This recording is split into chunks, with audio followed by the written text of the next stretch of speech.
皆さんこんにちは。日本美術刀剣鑑賞協会、略して日刀館がお送りする刀剣鑑賞動画です。鑑定士のむーやんと研ぎ師白金師鑑定士の道です。よろしくお願いします。さあ、今回は何をご紹介していただけますか？実はです。はい、皆さん、実はこの実はという名前、以前にもちょこっと出てきてるんですよね。言いましたっけ？言ってたと思うんですが、実はが出てるんですよ。ああ、そうですか。そう、サイレンってね、ちょっと前に紹介してると思うんですがその時に左文字のおじいちゃんだよねみたいな時にエンドパートだったかなんかで、じゃあこれで実話も紹介すれば3つ揃うねなんていう風にね、言ってましたね。そう言ってたんですが、ついにその実話くんを紹介することになるんですね。珍しいですよね。実はもうその実物の刀っていうのはね、残っているのは、なかなかないそうですよね。よね。で、実はっていうのは、左文字のお父さんにあたるんですね。なのでこれで、3世代揃ったということなんですが、果たして、左文字の作風に似るのか、サイレンに似るのか、どっちなんでしょう？逆に逆に逆にね、はい、堀川に似ちゃうかもしれない。おお、ずいぶん時代が飛んだけどねえ、じゃあ早速こちらの方にご用意してみましょうか。はい、行きましょう。せーの。はい、ご用意できました。長いし格好がえらいこっちゃで、なんか格好ちょっと違いますよね。ちょっと立ててみる？はいはい。あら横手はないし、そうだね、いわゆるなぎなたのようなんだけれども、ここさ、この中子ね、なぎなただったらもっともうこの辺でも足らないよね、多分。そうですよね。だからバツンと切って、刀のサイズにしたと。で、刀身の長さは変わってないっていうことだよね。なぎなたにしたってでかかねえかい？でかいね。長巻きと当時の人は言ってたかもしれない。これ長巻きみたいだよね。なんだけど一応横手筋のあるなしで決めるらしいのね。けど、現代でもその論争は続いているそうです。どっちでもいいんじゃねえか。そういうこと。便利グッズだったことに変わりはない。当時は別にそんなくくりねえだろ。ない。使いやすいから作ってただけで、現代の人らがごちゃごちゃ言ったって昔の人の考えなんかは分かんない。はって言われるかもしれないから、ねえよそんなの。まあそういうものなんですね。じゃちょっと見てみましょう。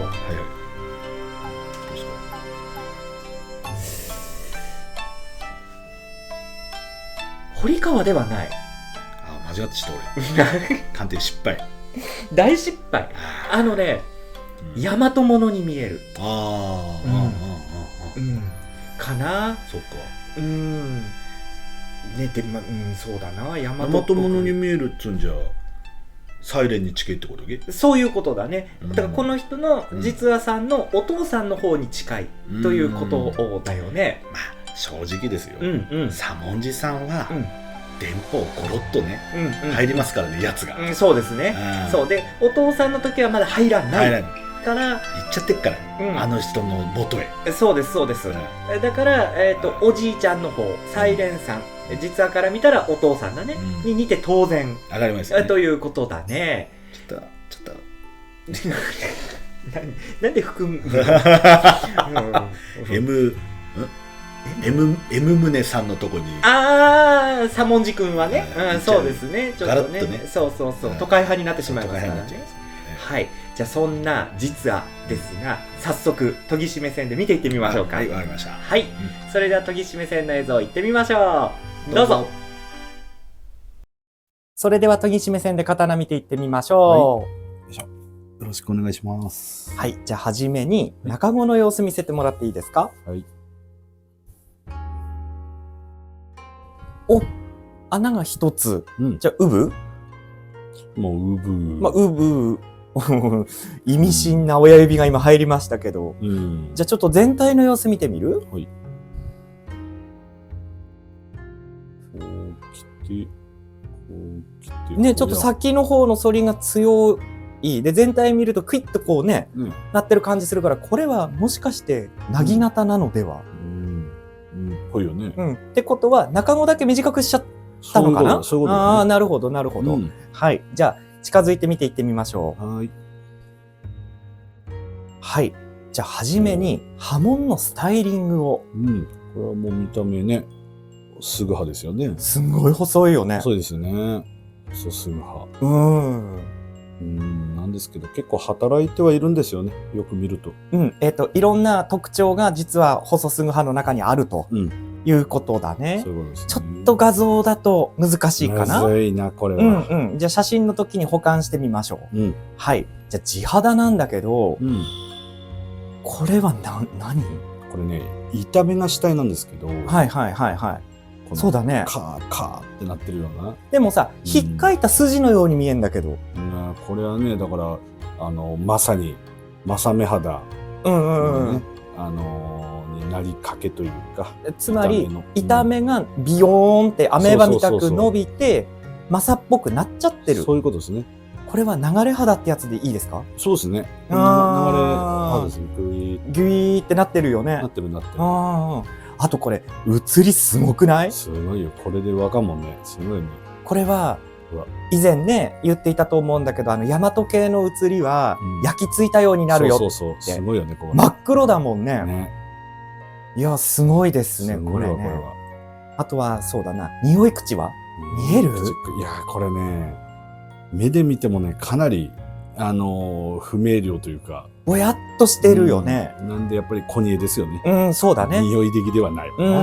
そうだね。煮え的の方に移っていくよね。そうやね。なるほど。すげえな写り。真っ黒だもんね。布と同じくらい黒い。さあ、切っ先来たようです。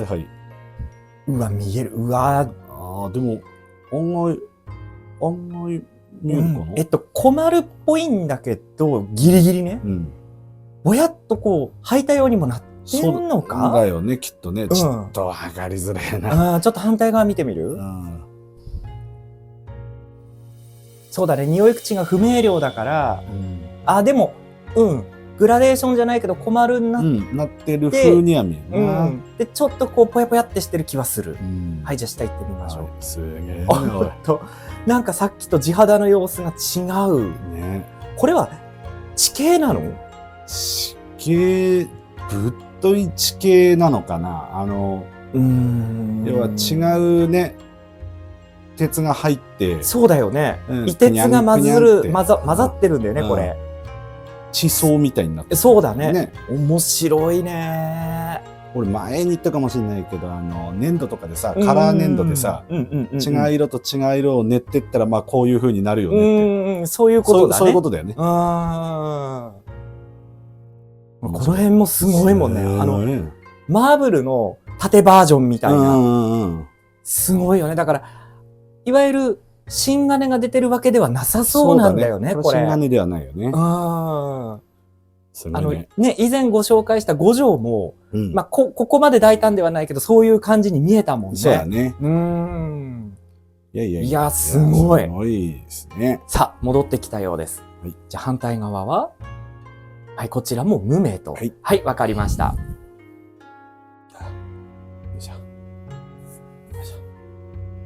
ありがとうございました。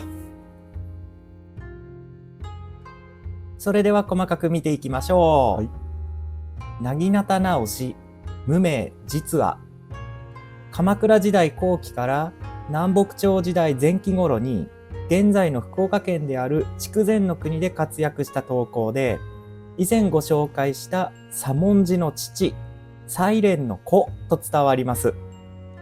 大和伝を主体とした作風のため、父にあたるサイレンの作風と似ていますが、子にあたる左文字とは作風が異なるのが特徴の一つです。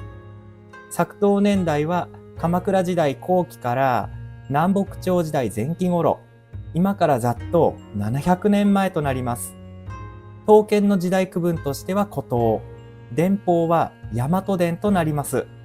でははじめに中語を見てみましょう。はい。いつものように無名のようですね。じゃあ次、目釘穴の数に注目してみましょう。はい、一つなんですよね。で、いつもだったら作られた時の長さそのものである産中語とお伝えするのですが、これすり上げなんですよ。そうですよね。そうなんです。なんだけれども、中語だけを短くしてるんだよね。どういうことかっていうと、大敗見てみましょうか。そうするとわかるかもしれない。はい。中語だけがすり上げとは何なのか。ちょっと不思議な表現だよね。じゃあ実際に釣り上げ前の中語の様子を再現してみましょう。はい、こうだったんじゃない？でしょうね。そうですよね。でけえな。でかい。中語の長さが刀身とほぼ同じくらいあったということなんですね。で、おそらく、中語尻付近にはこの辺りね、目釘穴もあったと、控えですよね、あったんじゃないかなと思います。じゃあこの状態で反りを見てみましょう。はい。薙刀の中では浅めの反りになっています。女薙刀なんて言ってね、もうちょっと違う格好のものはもっと反りが強いので、それと比べると浅いということですね。じゃあ次に、身幅見てみましょうか。はい、元身幅と先身幅が同じくらいの幅になっているようなんですね。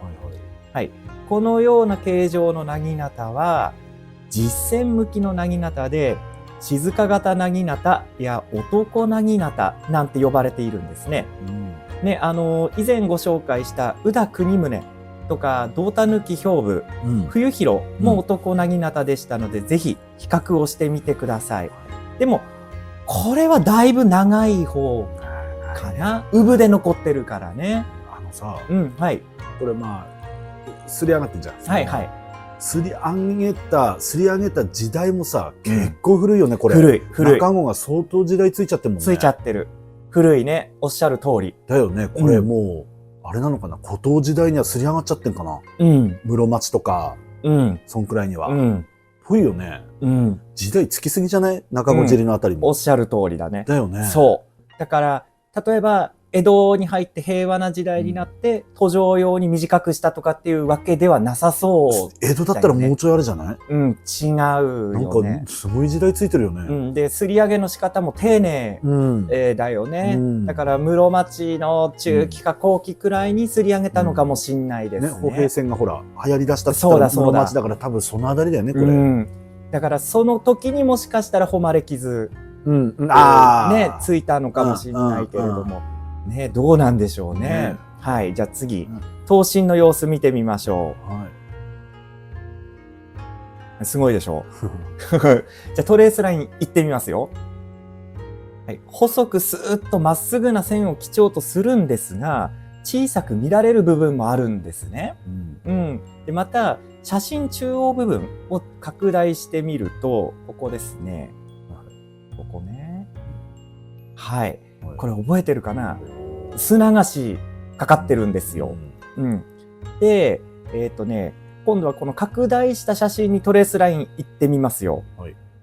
はい、どうやらね、一本の筋ではない、砂菓子とはまた別ね、に、一本の線じゃなくって、糸がほつれて2本になったようになった刃文になっちゃってるんですね。はい。これっていうのが、千住院でご紹介した二重刃や食い違い刃の仲間だと思ってもらえればいいです。で、こうした刃文は、ほつれなんて呼ばれるんですね。ですので、ここでは、細すぐ波長込みだれに、ほつれ、砂菓子かかるとしましょう。はい。このような特徴は大和伝によく見られますので、この機会に覚えておいてほしいかな。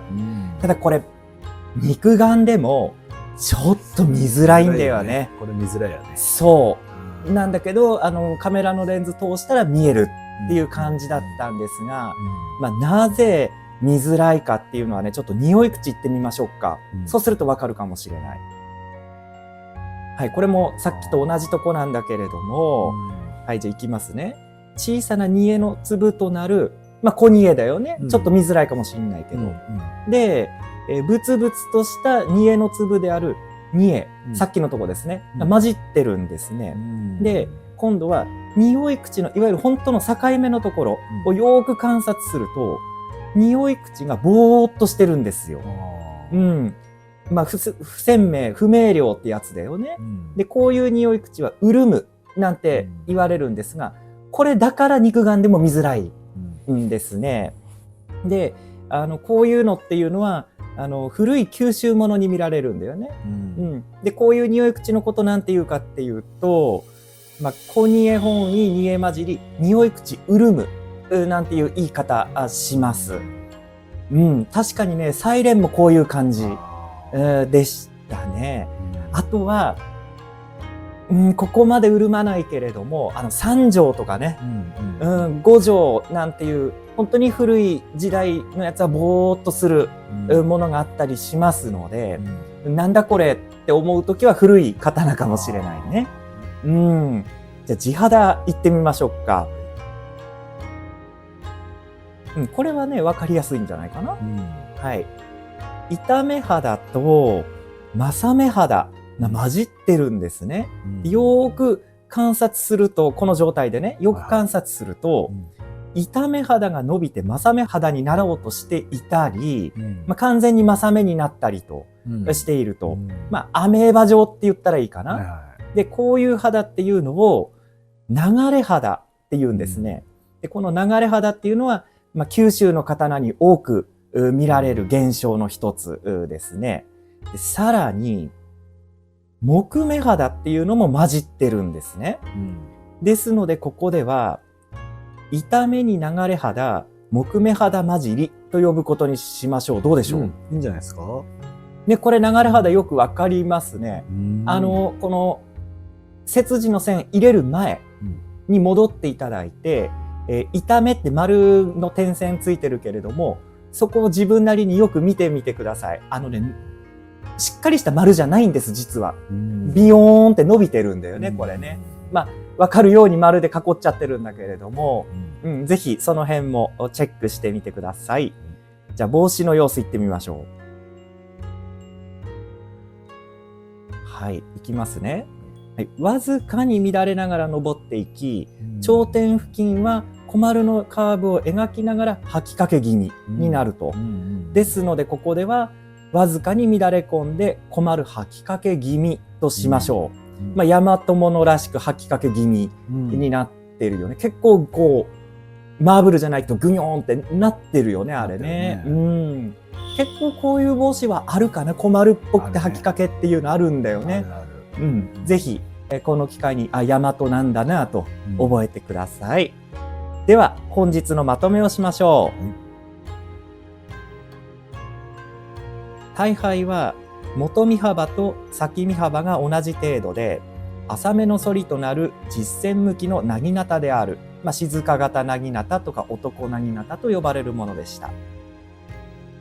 本作は吊り上げが施されたなぎなたであったが、中子だけを短くして刀身の長さはそのままに刀サイズへと直されたものである。刃文は細すぐ波長小乱れにほつれつながしかかる。匂い口は小煮え本意煮え混じり匂い口潤む。地肌は板目に流れ肌木目肌混じり。帽子はわずかに乱れ込んで小丸吐きかけ気味。以上が本日のまとめになります。